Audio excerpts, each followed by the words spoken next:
Primera Página GB, que es nuestro usuario en Telegram, para leer sus preguntas y comentarios. Julio Cellini está con nosotros en estudio. Y antes de ir a la pausa hablamos de lo que deriva de este resultado y de esa iniciativa de varios países que tienen que ver con propuestas para llegar a una solución a esta coyuntura. Repetición de elecciones, revisión en profundidad de los resultados. Otros dicen, bueno, vamos a un gobierno de coalición.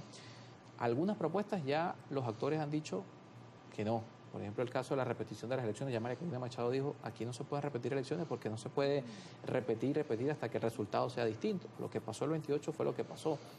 Pero hay una serie de propuestas más allá del resultado del 28 de julio que se plantean más, sin por supuesto menospreciar la voluntad de la gente, sino se plantean como un punto de partida para una negociación entre los actores.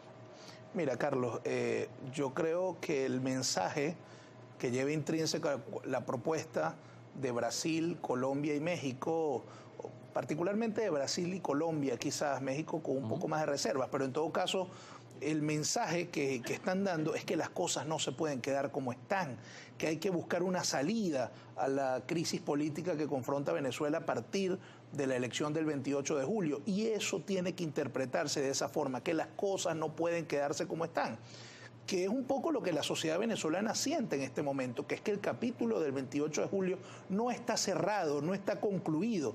Y en ese sentido, creo que lo que buscan desde la comunidad internacional es proveer de algunas opciones, bajo el entendido, obviamente, que cualquier proceso de negociación tiene que tener una pluralidad de alternativas y tiene que haber por parte de los actores políticos también una elasticidad, una flexibilidad importante para poder eventualmente llegar a un acuerdo político.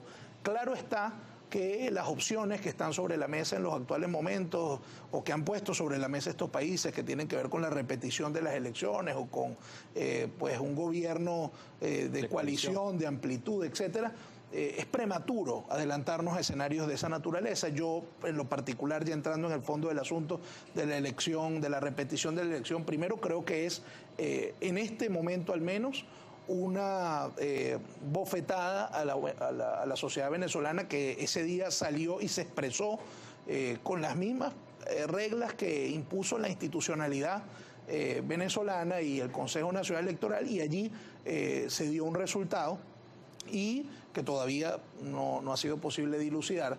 Y yo creo que la sociedad venezolana, decirle que tiene que volver a ir a votar bajo estas mismas circunstancias, creo que no es lo más conveniente en primera instancia. Pero además, yo creo que el gobierno no estaría dispuesto a proveer las condiciones bajo las cuales quizás la oposición pensaría en aceptar una repetición de elecciones, que serían condiciones plenas, que es lo que propone la comunidad internacional. Creo que bajo esas circunstancias el gobierno no tiene interés en proponer la repetición de la elección.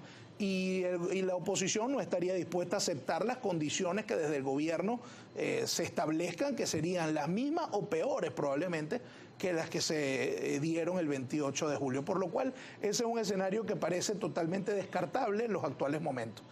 Lo demás es prematuro abordarlo. En este momento la insistencia tiene que ser por dilucidar lo que pasó. O sea, porque a veces hablamos del 28 de julio como si fue un día cualquiera y no, vamos a repetirlo, pero ¿qué es eso? Es decir, la elección fue producto de lo que la Constitución establece, un periodo de 6 años que, llegando ya a su conclusión, tiene que renovarse las autoridades, tiene que pues legitimarse una nueva autoridad a partir de la voluntad popular, y eso fue lo que sucedió el 28 de julio, por lo cual a veces esas propuestas livianas con las que vienen algunos actores no parecen ser lo que corresponde. En todo caso, Carlos, aquí la exigencia tiene que ser de que se le dé certidumbre a la gente, que la institucionalidad abra los caminos para que la gente pueda tener certidumbre, para que no caigamos nuevamente en los escenarios pues de desconocimiento y de aislamiento que tanto daño le hacen al país, porque no es solo al gobierno, es también a la población venezolana, es a todos, nos llevan nuevamente a un desierto.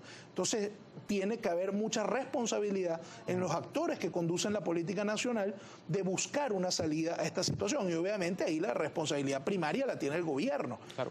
Como el principal responsable de esta situación, tiene las llaves para abrir precisamente los caminos en el sentido de que se consiga una salida.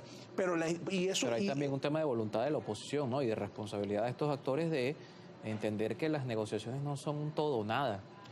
que probablemente una negociación no lleve al 100% de satisfacción de las partes. Absolutamente. Por eso te decía hace un rato que para cualquier negociación tiene que haber por parte de los actores involucrados mucha flexibilidad y mucho pragmatismo. Si la situación de Venezuela es sumamente compleja, tiene en el centro de ella profundas dificultades para poder llegar a acuerdos, pero mira, el hecho de que se haya llegado al día de la elección, el hecho de que la oposición haya tenido una candidatura que si bien no fue la candidatura producto del mecanismo que la oposición se dio para escoger la candidatura, como fue el caso de la elección primaria, en todo caso tuvo una candidatura, tuvo unas tarjetas y bueno, y finalmente llegamos al día de la elección y todos pudimos votar y participar como era el deber ser y como todos queríamos que fuera. Entonces, bueno, eso implica que dentro de la oposición también ha habido, y hay que reconocerlo, reflexión en torno a volver a la ruta electoral, en torno a que las vías pacíficas y constitucionales son las que se tienen que asumir para poder resolver el tema de Venezuela, en torno inclusive por parte de los sectores más radicales de la oposición de entender que si la institucionalidad cerraba los caminos para que una determinada candidatura pudiera efectivamente materializarse, se buscaran fórmulas, y así pasó. Entonces, ese tiene que ser el sentido que siga guiando el accionar de la oposición venezolana, esos caminos de que, bueno, como considero que gané la elección, entonces tiene que ser de esta y de esta forma. Eso lamentablemente en nuestra dinámica no suele tener éxito, y eso hay que entenderlo de esa forma, así consideremos que sea injusto esa realidad. Claro, entonces, son realidades políticas que pero son realidades políticas que se imponen. Además, si tenemos denunciando durante tantos años como sociedad, y particularmente la dirigencia de la oposición tiene denunciando durante mucho tiempo que el régimen político que impera Venezuela tiene determinadas características que no necesariamente son las más democráticas y las más plurales, bueno, ¿y qué esperas?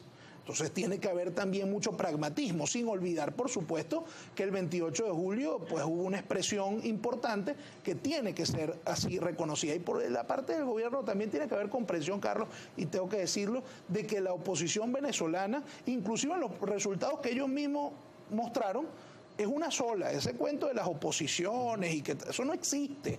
Si al día de hoy está bastante clara cuál fue la votación, claro, porque los grupos, digamos, que se califican de opositores, de Alianza Democrática, ahí está la votación. Claro. En cualquiera de los dos resultados, ahí está la votación. Es un tema marginal. O sea, creo que no llegan al 2% sumados, pues.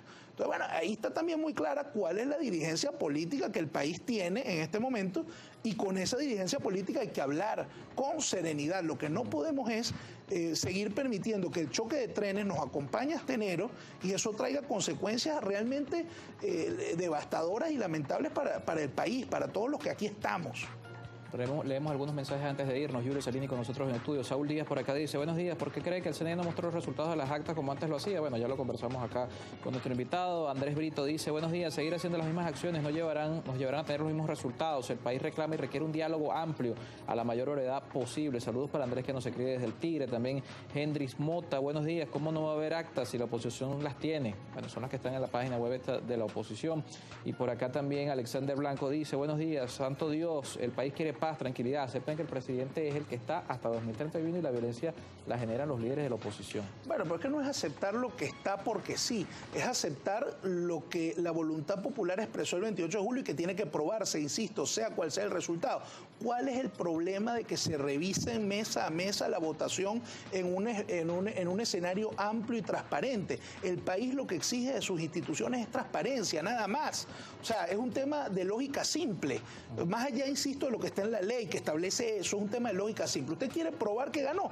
Bueno, muestre los mecanismos y las herramientas que tiene con sus mismas máquinas, con sus mismas instituciones. Eso es lo que el país pide, certidumbre. Y por supuesto, en medio de todas estas circunstancias, el diálogo es importante. Mantener los canales de comunicación, porque pareciera que cuando hay turbulencia pública, que cuando las cosas están más complicadas, entonces no hay nada que hablar. Al contrario, es ahí cuando más hay que hablar y mantener los canales de comunicación, y ese es el gran llamado que hay que hacer. Serenidad, responsabilidad con el país y entender que esto no se resuelve con imposición, se resuelve con diálogo, con negociación y con dilucidar lo que pasó el 28 de julio con transparencia y con participación de todos los actores involucrados. Ese es el camino para darle tranquilidad y paz al país, que tanto lo necesita, y sobre todo para darle viabilidad económica al país en los próximos meses y en los próximos años. ¿Qué es la principal preocupación de la gente, el tema económico? Gracias Por acompañarnos esta mañana. Julio Cellini con nosotros en estudio, 7:56 minutos.